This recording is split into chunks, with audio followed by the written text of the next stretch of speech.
Praise the Lord, everyone. Today is December 13, 2024, as I share my video journal for today. For today, we are talking about Ecclesiastes chapter 3, verse 1.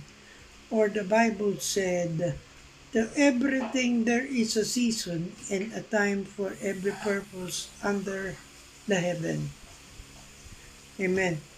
So, God in His infinite wisdom, has ordained seasons for every aspects of our lives. From moments of joy to times of grief, from beginnings to endings, nothing happens outside the perfect timing of His divine plan.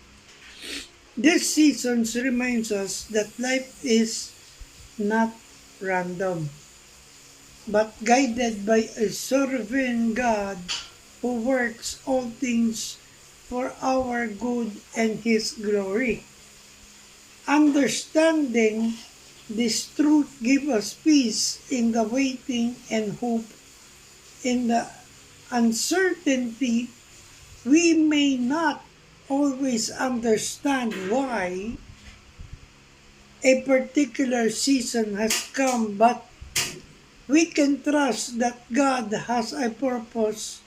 It is whether we're in a season, a planting where we're sowing seeds and waiting for results, or in a time of harvest where blessings are abundant. God is working in and through us.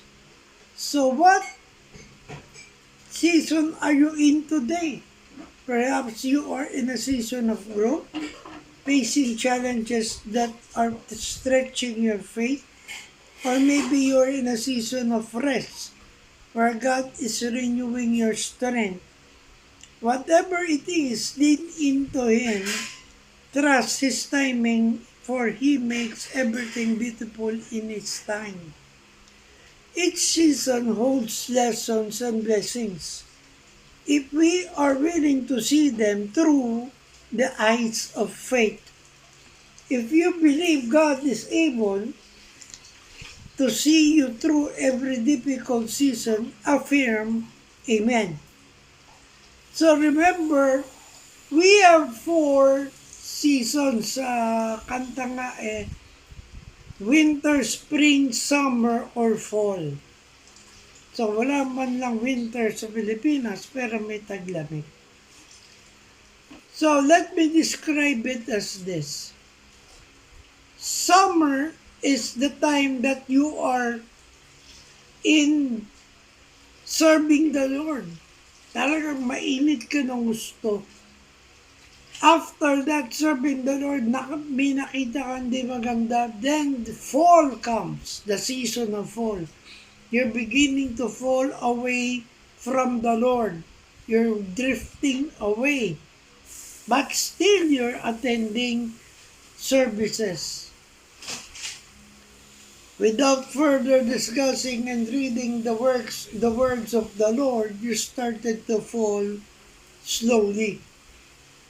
After that, you decided to stop. So you are already on the winter base, which is you are already called to Jesus Christ. You are called of serving Him. That's why you started to backslide. But nevertheless, the Lord gave us hope and opportunity to repent of what we did and the simple things we do. So there comes spring.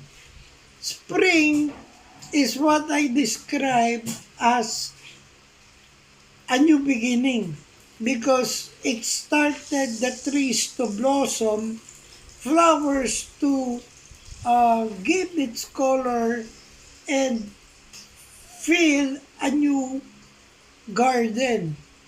So it's like us Christians that when we are on summer in serving the Lord in heat, we must stay there. Do not go on the wind on the fall, and winter. Do not be in the cold service of the Lord that you might be going on backslide. Remember, stay on the summer because in every uh, summer, there's always spring. If there is always fall, there's always spring to start a new beginning.